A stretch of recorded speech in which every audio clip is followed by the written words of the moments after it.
Five things I wish I knew before starting my hair growth journey.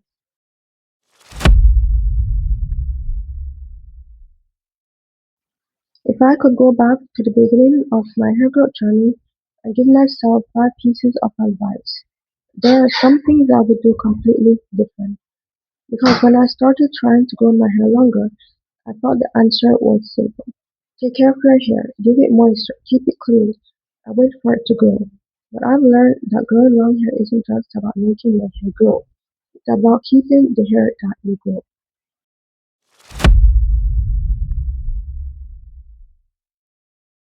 And I wish I understood that from the beginning. Five things I wish I knew before starting my hair growth journey. I officially started being much more intentional about my hair growth journey in January. And looking back, I realized I was approaching it differently before.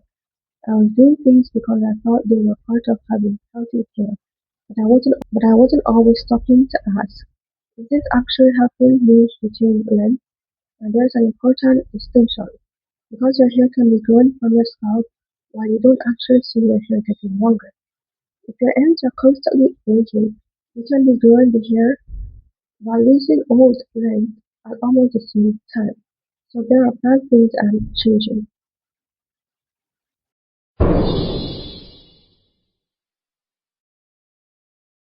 Number one, leave my hair in a style longer. I wish I had left my hair in a style longer. This is probably one of the biggest changes I'm making. I'm used to doing my hair, wearing it for a week and then thinking, okay, time to take this down. Then comes the detangling, the combing, the manipulation, the restyling, and then I do it all over again the other week. But I started realizing something.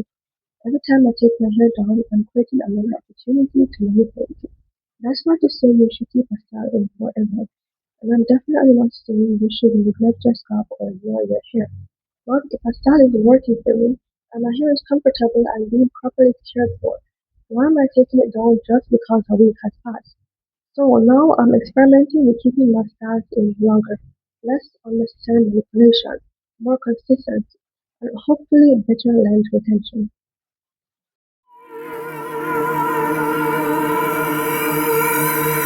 Number two, use protein treatments. I wish I had incorporated protein treatments.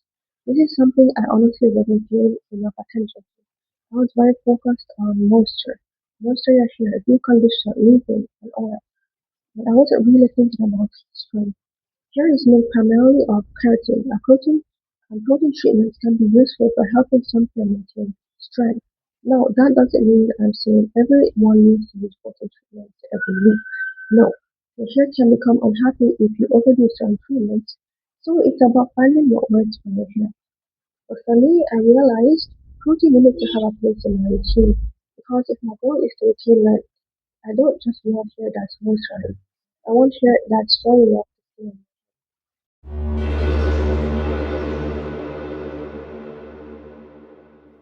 Reason number three, actually let my hair dry. I wish I took drying my hair more seriously. This sounds so basic, and honestly, that's probably why I overlooked it. But sometimes after washing and styling my hair, I wasn't really thinking about whether it was completely dry. I styled it and just continued doing my day. But now I'm realizing that drying my hair is part of the process.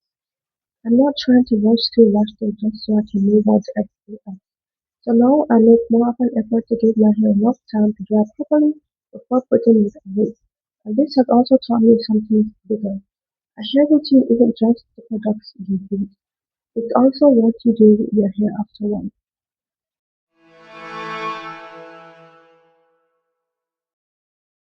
I wish I stopped thinking that more products meant better results. I used to have this mentality that if my hair felt dry, add something, and something else, and something else. And eventually my hair had more products on it than I could probably name because there's this temptation in the natural hair community to constantly search for the next thing.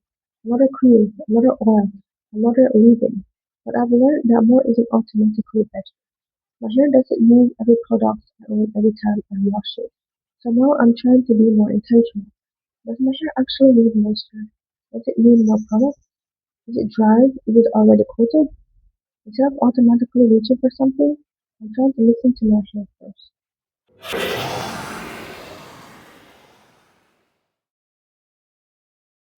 Number 5. Use a scalp massager instead of constantly touching my scalp. I wish I started using a scalp massager soon. Yeah. This one is actually really simple. I used to use my hands whenever I wanted to massage my scalp, and there isn't anything wrong with using your hands. But I noticed something. I like touching my hair. And sometimes you don't realize how much you're doing, moving it around, stretching it, playing with it, checking it, fixing it. So using a scalp massager gives me a way to make scalp massage more intentional. Instead of constantly running my fingers in my hair, I can focus on scalp instead. The goal isn't to aggressively scrub my scalp. It's gentle, intentional, and most importantly, I'm not using it as an excuse to play in my hair all day. So these are the 5 things I wish I knew when I started this journey. Leave my hair in a style longer. Incorporate protein treatments. Actually let my hair dry. Stop overloading my hair products. Use a scalp massager instead of constantly touching my scalp. But there's actually one lesson connecting all 5. I don't need to constantly do something to my hair. I need to take better care of it. And then give it a chance to exist. That's especially important to me because this isn't just a random hair experiment. I have a goal. I want to grow my hair to waistline, and I know that's going to take time. There isn't a product that can magically make that happen overnight. So instead of looking for shortcuts, I'm focusing on the things I can control. How I handle my hair, how often I manipulate it, how I care for my scalp, how I treat my strands, and most importantly, whether I can actually retain the length and glow. I think that's one of the hardest things about a hair growth journey. You have to be patient enough to let your hair grow. Be disciplined enough not to constantly interfere with the process. And still learning that January was the beginning of me doing things differently. And I have no idea exactly how long this journey is going to take. But that's kind of the point. I'm going to document it, the changes, the mistakes, the growth, the setbacks, and hopefully the wasteland here. If you're also growing your natural hair, tell me in the comments. What's one thing you wish you knew when you started your hair journey? And if you want to follow my journey to wasteland, subscribe to my channel.